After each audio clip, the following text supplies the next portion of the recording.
c'est très important ce contact avec voilà, trouver de nouvelles, faire de nouvelles rencontres. Hein, voilà. Bonjour, donc je suis Martine, donc je suis adhérente à la Ruche d'Idées depuis une dizaine d'années environ.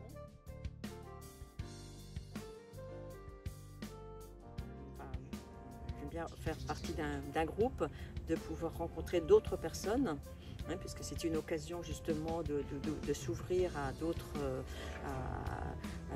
oui, qui n'ont pas forcément toujours, enfin on n'a pas forcément les mêmes idées, mais on se rejoint sur un thème essentiel, enfin, pour moi, qui est justement le bien-être, et ça fait partie du bien-être, hein, de se retrouver, d'essayer de consommer, de mieux consommer et de se retrouver, de pouvoir échanger. On fait aussi maintenant des échanges de recettes avec les produits donc, que nous achetons donc aux producteurs locaux.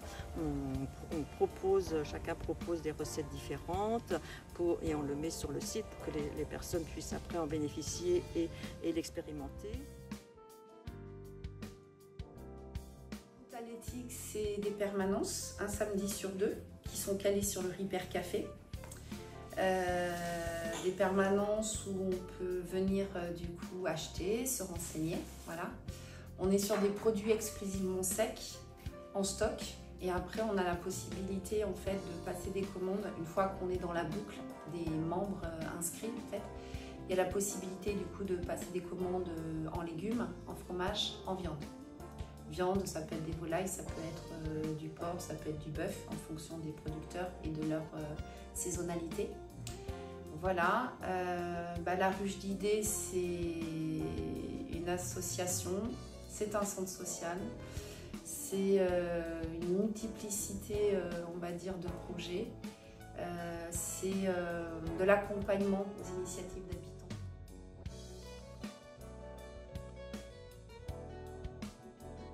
Ce groupement d'achat se base essentiellement sur des bénévoles, des volontaires pour tenir des permanences, assurer les commandes, assurer les livraisons, etc.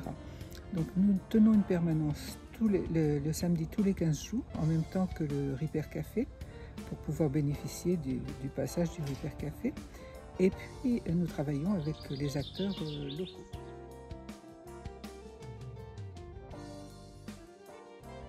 L'éthique, en fait, c'est une initiative d'habitants et l'idée c'était de pouvoir justement valoriser les producteurs locaux, avoir une cohérence avec la transition écologique par rapport à la consommation éthique.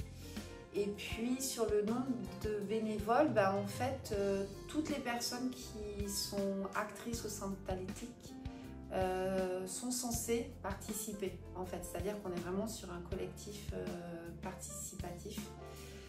Chaque personne, en fait, n'est pas forcément vue comme un client, mais plutôt vue comme une personne pouvant s'impliquer.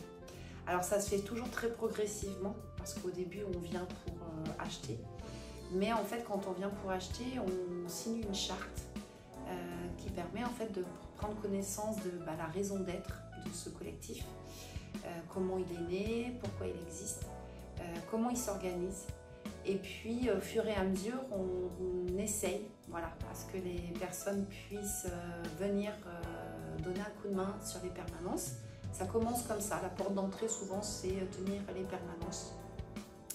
Et ensuite aussi, c'est la gestion des commandes via la boîte mail. Voilà. Donc la boîte mail, par exemple, elle est gérée par un binôme, mais il y a une rotation tous les 3 mois. Il y a un changement. Tous les 3 mois, il y a un binôme qui change et qui prend la main en fait sur la gestion des commandes. Pour moi, c'est très important ce contact avec trouver faire de nouvelles rencontres. Hein.